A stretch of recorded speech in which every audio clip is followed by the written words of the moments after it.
யாரும் என் வாய்ஸை கேட்டு பயந்துடாதுங்க. டெய்லி காலையில் ஒரு மாத்திரை போட்டு உறிஞ்சா மட்டும்தான் எனக்கு பேச்சு மூச்சே வருது. கிளைமேட் அப்படி இருக்கிறனாலயா என்னன்னு தெரியல. காலையிலே வீசிங்கும் ரொம்ப ஜாஸ்தியாக இருக்குது. அது கூடவே ஜலதோஷமும் வந்துடுது. காலையில் போடுற ஒரு 10 தும்மல்லே இருக்க ஜீவன்லாம் வருது. இதனால் உங்களுக்கு ஏதாச்சும் ஹோம் ரெமெடி தெரிஞ்சுன்னா கண்டிப்பாக கமெண்ட்ஸில் ஷேர் பண்ணுங்கள். ஏதாச்சும் உங்களுக்கு தெரிஞ்ச ஹோம் ரெமெடி இருந்துச்சுன்னா கண்டிப்பாக ஷேர் பண்ணுங்கள், சரியா? இன்றைக்கி இட்லி தோசைக்கு சூப்பரான ஒரு சைட் டிஷ் தாங்க பார்க்க போகிறோம். இது செய்கிறதுமே ரொம்ப சிம்பிள் தான். ஒரு சட்டியில் வந்துட்டு கொஞ்சமாக ஆயில் சேர்த்துக்கோங்க, நிறைய வேண்டாம். இதில் ஒரு 2 வரமிளகாய் போட்டு நல்லா வறுத்து எடுத்துக்கிட்டேன். அதே எண்ணெயிலேயே வந்துட்டு ஒரு கைப்பிடி அளவுக்கு சின்ன வெங்காயம் அதையும் போட்டு நல்லா கொஞ்ச நேரம் ஒரு 5 நிமிஷம் போல் நல்லா இந்த மாதிரி வறுத்து எடுத்துட வேண்டியதான்.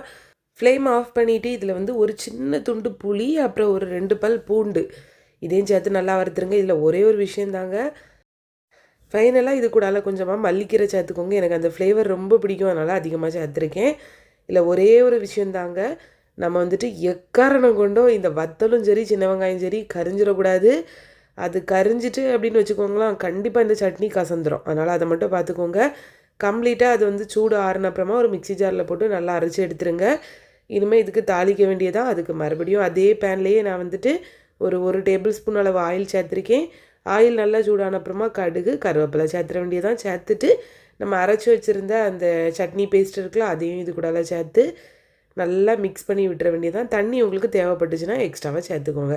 இது எல்லாமே சேர்த்துட்டு நல்ல ஒரு 5 நிமிஷம் லோ ஃப்ளேமில் வச்சு குக் பண்ணிங்கன்னா சட்னி சூப்பராக ரெடி ஆயிரும். இந்த சட்னியில் நம்ம சின்ன வெங்காயம் வத்தல் எல்லாமே சேர்த்துருக்கிறதுனால ரொம்ப காரம் அதிகமாக இருக்கும். அதனால் நீங்கள் இந்த சட்னி ரெடி பண்ணும்போதே வத்தல் வந்து 1 இல்லை 2 சேர்த்துக்கிட்டாலே போதும், அதிகமாக சேர்க்க வேண்டாம். இட்லி தோசை எல்லாத்துக்கூடயுமே செம்மையாக இருக்கும். கண்டிப்பாக ட்ரை பண்ணி பாருங்கள். கண்டிப்பாக நீங்களும் உங்கள் வீட்டில் இந்த சின்ன வெங்காய சட்னியை ட்ரை பண்ணி பாருங்கள். ட்ரை பண்ணி பார்த்துட்டு எப்படி வந்துச்சுன்னு கமெண்ட்ஸ்லேயுமே ஷேர் பண்ணுங்கள்.